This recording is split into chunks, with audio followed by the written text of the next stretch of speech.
Hello guys, and welcome back to another cold episode. On today's episode, as you can tell by the title and the thumbnail, we are talking about Majespecters for the common and rare rarity format, or common charity.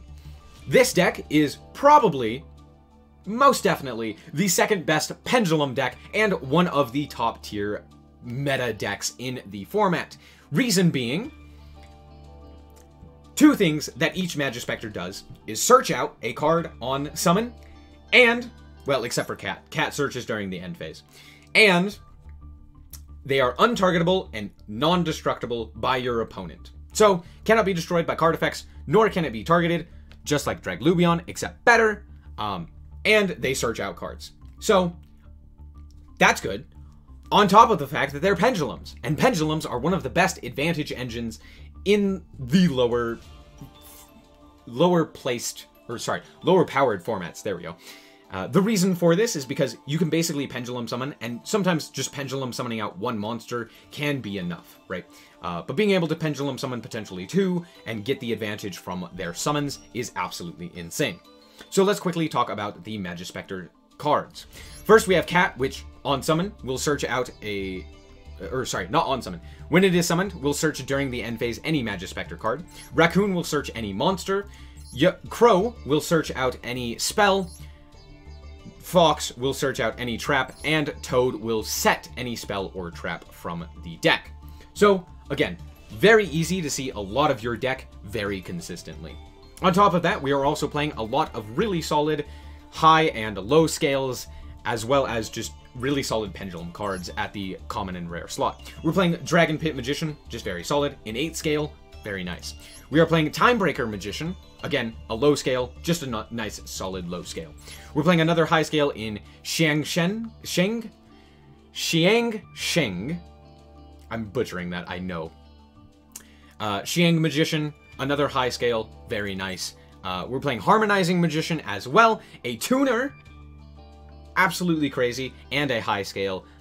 So yeah, the tuner is very important, which is why we're playing some synchro monsters.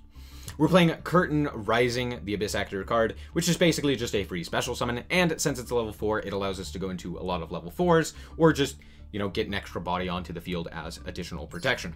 We're playing Odd Eyes Persona Dragon as a 1 scale, and Oaf Dragon Magician as another 2 scale. This card is probably the best card to synergize with the Majespecters, since it is a wind spellcaster, which all of our spells and traps specifically require. On top of that, all of these Majespecter monsters are level 3 and 4, which means scales 2 through 5 are what we're looking for. So all of them are either 2 or 5 scales, and then everything else is higher or lower. Very nice. Let's talk about the spells and traps. As I had mentioned, all of them actually require you to tribute a wind spellcaster type monster. So Oaf Dragon also counts, but all of the Majespecters are wind spellcaster types, and then they have different effects. Storm allows you to target a monster your opponent controls, shuffle it into the deck. This one, Cyclone, pops a monster. Tornado banishes a monster. Tempest negates the summon or the activation of an effect. And Supercell is slightly different. Supercell just prevents your own effects from being negated, as well as you can target 5 Majespecter cards, shuffle them into the deck, and then draw a card. This is mostly used with your spells and traps in order for you to just constantly gain their advantage. It's okay, that's why we're only playing 1. We're also playing the Field spell, which increases the attack and defense of all your Majespecter cards, as well as you can tribute a wind spellcaster type monster to special summon 1 level 4 or lower Majespecter monster from your deck. Overall, just a very, very solid card. Being able to potentially summon out a Raccoon in order to search out one of your monsters and then tribute it off for another one of your monsters to have that face-up extra deck monster is very, very solid. Moving on to the actual extra deck, we are playing the standard when it comes to pendulum decks. Odd Eyes Vortex Dragon as well as the Odd Eyes Absolute Dragon. We're also playing a bunch of just other synchro and Link and what have you monsters that work well with the pendulum monsters. We're playing Enlightenment Paladin as well as Supreme King Dragon Clearwing, both of which are very good with specifically pendulum monsters. And since we have Harmonizing and a bunch of level 4s and 3s, we can go into level 8s and 7s. We're also playing Odd Eyes Meteor Burst Dragon. This one's okay, but it's just like another pretty decent card because it does interact with pendulums very well. We are playing a bunch of rank 3s and 4s on top of that because we have a whole bunch. We're playing Grenosaur, Giga Brilliant, and Quantal Mech Beast Grand Pulse. And then for the 4s, we're playing Heartland Draco, which basically just can't be attacked as long as you have a pendulum monster. Very, very solid. We're also playing Supreme King Dragon Dark Rebellion, which is absolutely crazy. You just steal your opponent's attack during damage calc, and put them to 0, and then you deal all that damage. Absolutely insane. If your opponent goes for a big monster, this guy can get over it. It does specifically require dark pendulum monsters, so we can't use the actual Majespecters. We have to use a bunch of the other dark pendulums that we have, like, for example, Harmonizing or the Curtain Rising. Moving on, we are also playing Code Talker, Backup Supervisor, Bell Catfighter, Berserker of the Tenyi, and this guy. Most of these are just to kind of get materials off of the field. Code Talker is very nice because it gives us a link arrow, as well as if it is linked, it can't be destroyed. So that's pretty nice. I'm not even trying to say this. The Desperate Doom Eagle is very good because it just shuffles back one of your opponent's monsters in the grave, as well as, since it does require wind monsters, we can still make it with our Majespecters. That's it for the deck. Let's hop into the replays and see how it performs. Now, before we get into these duels, I just wanted to say that, did you know, almost 80%, over 80% of the people who watch my channel are not subscribed? That's all.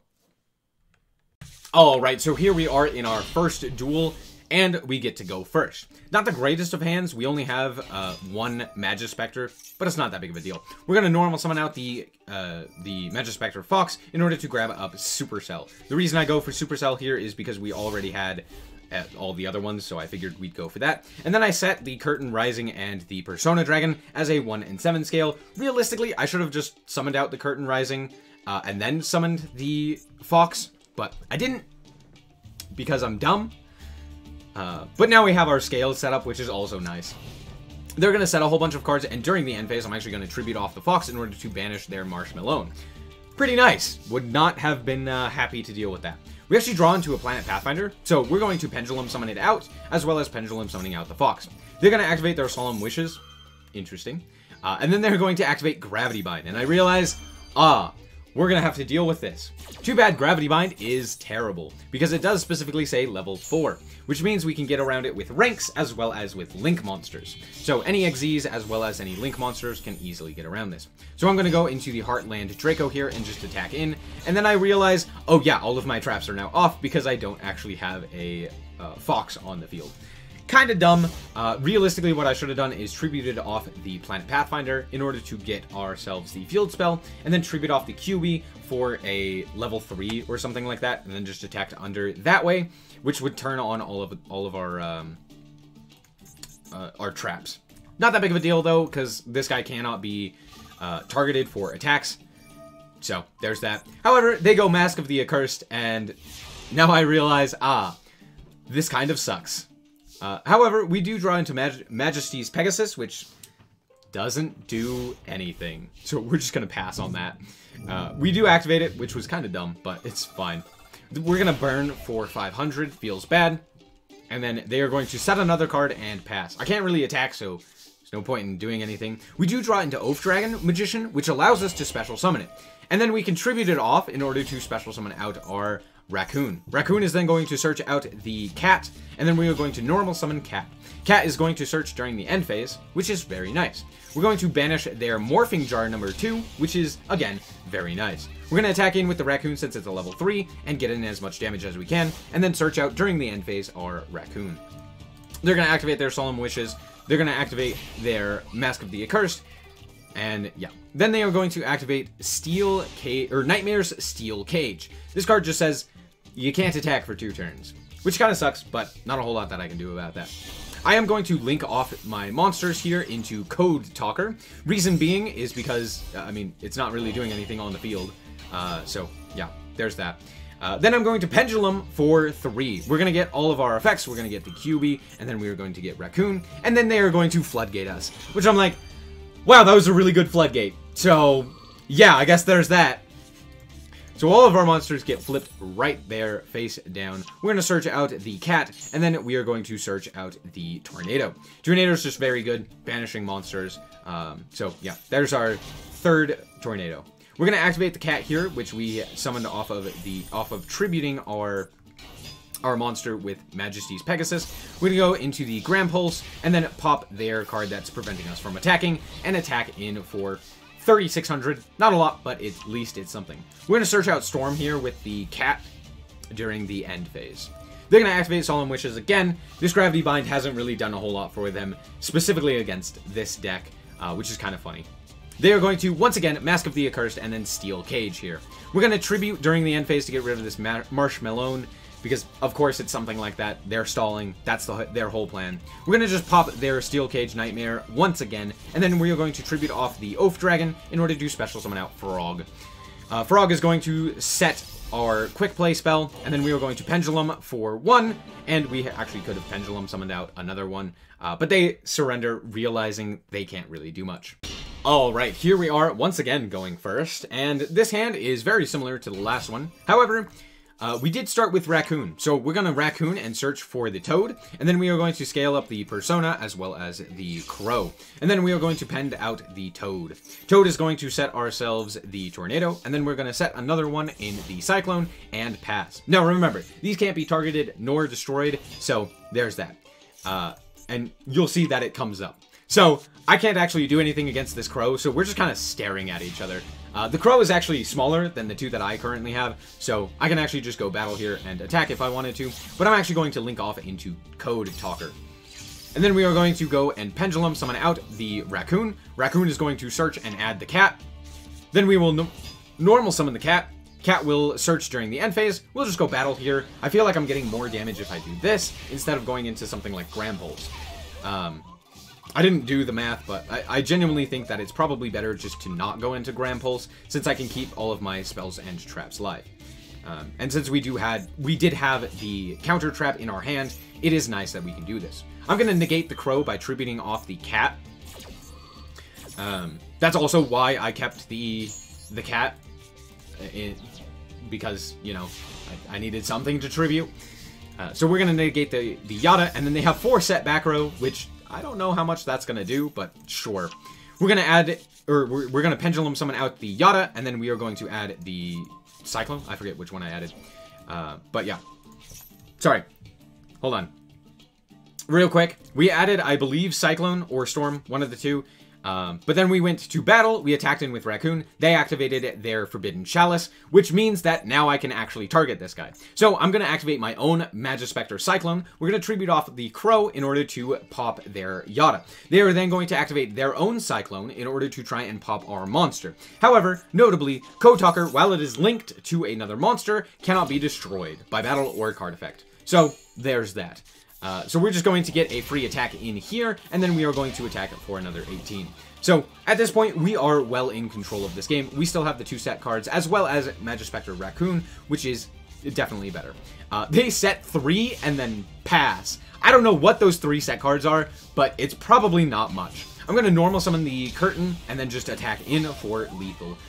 They didn't have anything with 5 set cards. I have no idea what those were. They were probably at least something that required a tribute. So, yeah, there's that. But victory, I guess. And here we are with the final replay. And as you can see, we once again get to go first. Going first is just the best, period.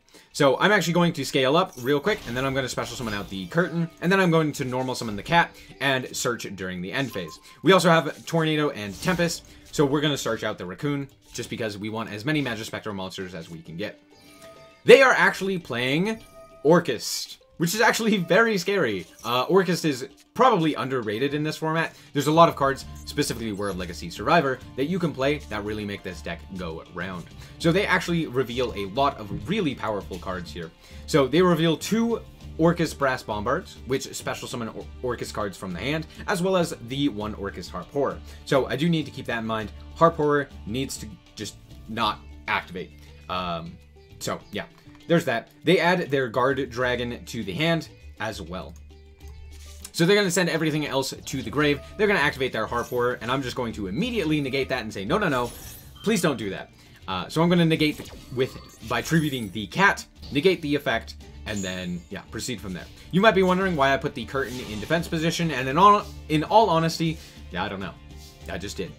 We're going to scale up the toad that we ended up grabbing here, and we're going to pen summon out our 2 monsters. We're going to activate the cat and then the raccoon. Realistically, I probably should have reversed that, but it's not that big of a deal. Their orchestrated Einsatz is going to activate in order to send their World Wand. We're going to search out the Ogama, and then we are going to activate the effect, or resolve the effect. They're going to special summon out their Guard Dragon, and I am immediately going to banish that. We're then going to normal summon the Toad to get another Majespecter Tornado. We're going to switch everything to attack position and just attack in. Not a lot more that we can do. During main phase 2, I am going to XZ summon into our Heartland Draco, since we already have another Raccoon, and we can search out the last one. Pretty solid setup here. This guy can't be attacked, as well as I don't think he may be destroyed, right? Oh, no, he can attack directly. So, yeah. But, all in all, not that bad. They're going to activate their Brass as well as their World Wand in order to special summon out their Horror as well as Symbol Skeleton. We're going to banish the Harp Horror in order to just say no. We want none of that. You don't get to go into Link monsters. You don't get your Harp Horror. You only have one anyway, so yeah, get it out of there. World Legacy Survivor is going to, once again, reveal a whole bunch of cards and then add themselves the World Arc this time, sending the rest to the grave. They sent another Brass Bombard, which we knew that they only really had the Symbol Skeleton to summon, since they never activated any of their other Brass Bombards. Not that big of a deal. We're going to draw into a Fox. We're going to then Pendulum Summon for 3 here. Very solid. We're going to go Cat, we're going to go Raccoon, and then we are going to go Fox. Realistically, I should probably have Cat be the last one, so that we get more of an instant advantage, but it's not that big of a deal. They're going to activate a whole bunch of stuff here. They're going to go Orchestrated Core, Banish in order to prevent this guy from being destroyed by card effects, I believe. Destroyed by battle or card effects. Not that big of a deal. We have many ways to deal with this guy. However, they are also going to send another World Wand, which will special summon their World Arc from the hand. We're going to search out the Tornado, as well as Yada, as well as search during the end phase. They're going to special summon out their World Arc, and we are going to go into the Doom Eagle. This card is crazy, because it allows us to just continually put back cards from the Orchest's graveyard, which is very good. So we're going to put back the World Wand, because again, I don't want them to get into Harp Horror, which they still have. We're going to normal summon out the Yada in order to grab up our Storm. We are then going to tribute the Yada in order to send away the Storm. And then we are going to attack into the Symbol Skeleton twice, allowing us to get over it, since this card does protect once from being destroyed by battle. They are going to banish their Symbol Skeleton to special summon out their Brass Bombard, and then we are going to search for Toad during the end phase. During their turn, they don't really have anything, so they're just going to set one and pass, and I am going to, once per turn, shuffle back more cards from their graveyard. Very, very good to get this guy out. As you can see, they only have one more monster that we have to deal with. We're going to Pendulum Summon for 4 monsters. All of their effects are going to activate.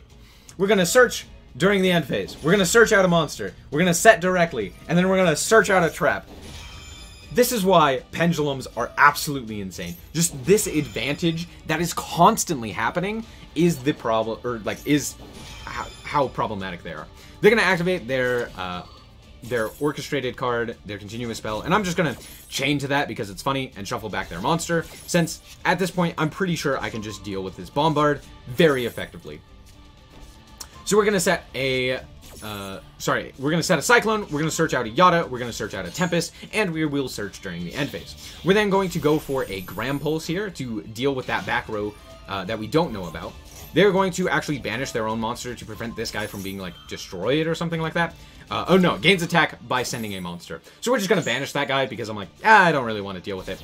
They're going to send a Symbol Skeleton, which, since they have no cards in their graveyard, doesn't really do anything. We're going to pop their back row, which was an orchestrated attack, which doesn't do anything. We're going to normal summon the Yada, search out the Cyclone, and they surrender. We have well over lethal. That was, I mean, that shows how crazy pendulums specifically are in such a low power format.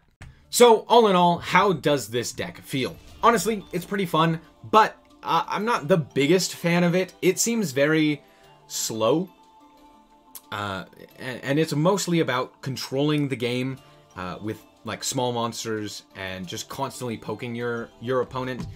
There's nothing really too special about it.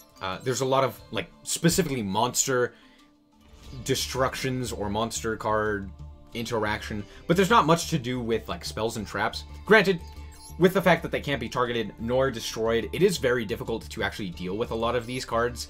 So just like having them on the field, even if your opponent were to torrential, it's not going to do anything. If they were to try and target it with something like a Dinomishus, it's not going to do anything. So it makes sense why this deck is so good. And yeah, honestly, it's probably one of the better decks that I've played in this format. Definitely top 3. But all in all, I like the deck. I think it's fun. It's not the most fun. I think Metal Foes are actually a little bit more fun. There's a lot more that you can do with them. This is very simple. It's just constantly getting that advantage, you know, going into our Tornadoes and our Tempests and stuff like that, and just basically saying, no monsters for you. You don't get monsters. But yeah, all in all, very fun. Thoroughly enjoyed the deck. That's going to be it for this episode, though. I hope that you guys did indeed enjoy it. If you did, a like is very much so appreciated. And if you want to check out more content like this, as well as more Yu-Gi-Oh!, then just be sure to subscribe. Anyway, thank you guys so much for watching, and remember to always stay frosty. Bye-bye.